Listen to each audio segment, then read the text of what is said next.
Hi, this is Sharon Lim. I'm an independent Stampin' Up! Demonstrator. I blog at sharonitwithyou.blogspot.com. In today's video, I'm going to show you how to do what's called a pleat card. I used a couple different DSPs. This one is the Nature's Sweetness DSP, and this one is the Forever Love from the 2024 mini catalog, January to April catalog. So I love the look of the pleats on there. And then I also used the Thankful Moments hybrid embossing folder and dies for the sentiments. And I had another video showing you how I did that. So let's get started. So you want to start with a card base at 5.5 by 8.5, scored at 4 1/4, the usual A2 size. Then a piece of DSP that's 4 by 7, and I'll leave that there for you to either pause or screenshot for where you score it. So at 1/2 inch, at 1 inch, at 2, 2.5, 3.5, 4, 5, 5.5, and 6.5. So all the way down there. And then a piece of cardstock for the pleat to mat on that measures 3 by 4 1/4. All right, first things first, let's go ahead and fold along the score line. Burnish it with your bone folder. And then for the pleats, I've already scored it. So what you need to do is start with the score that has the 1/2 and the 1 inch. Do you see how it's right by each other? And then this side has the 1/2 inch, but then a wider gap right there. And so basically what you're doing is you're folding mountain, valley, mountain, valley. So mountain is up like a mountain, and then the next one's down, valley, like a valley, and you can burnish. And this is what you do. That's kind of the pattern. So mountain, then valley. So you just keep repeating that pattern as you go along. So here's the mountain, here's the valley, and you can start to see how the pleats are coming along.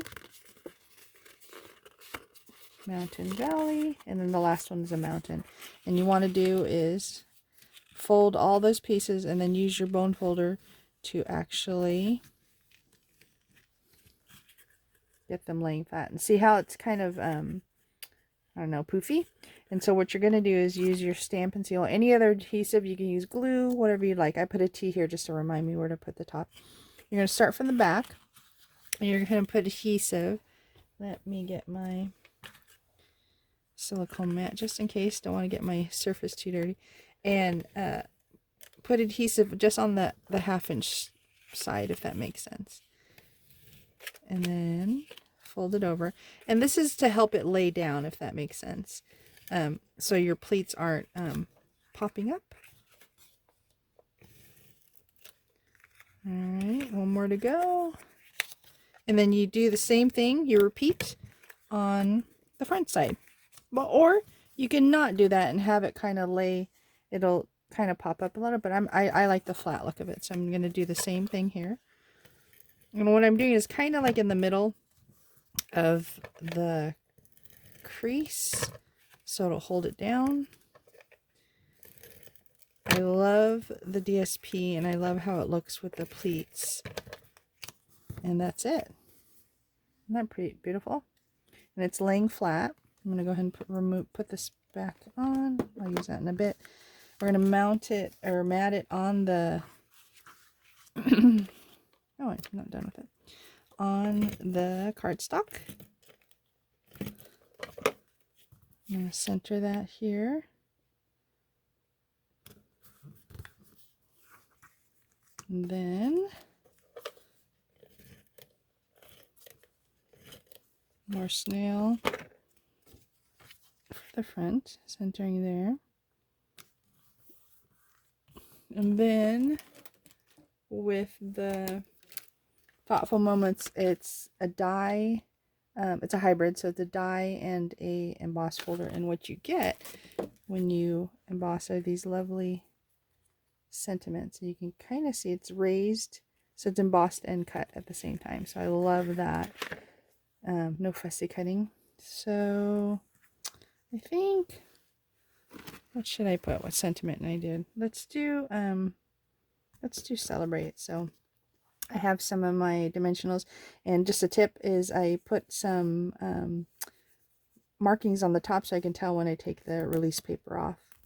It's a tip I learned from a fellow demonstrator.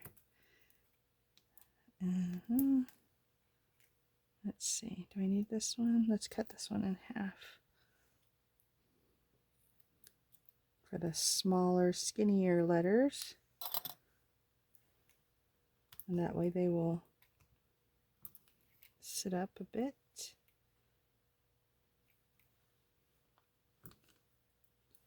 Then take your pick tool and get those release papers off. And now you can tell that it is because there's no more red on the release papers. And there you go. Now it's time to put that, clean that up, take my scraps away. And let me lay down all the cards again so you can take a good look at them. What do you think? It's pretty simple technique, but very, very powerful. I love the colors of the DSP and how they layer.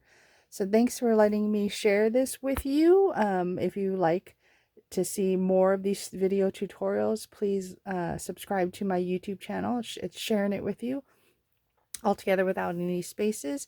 And feel free to like, comment, and share. Have a great day. Bye.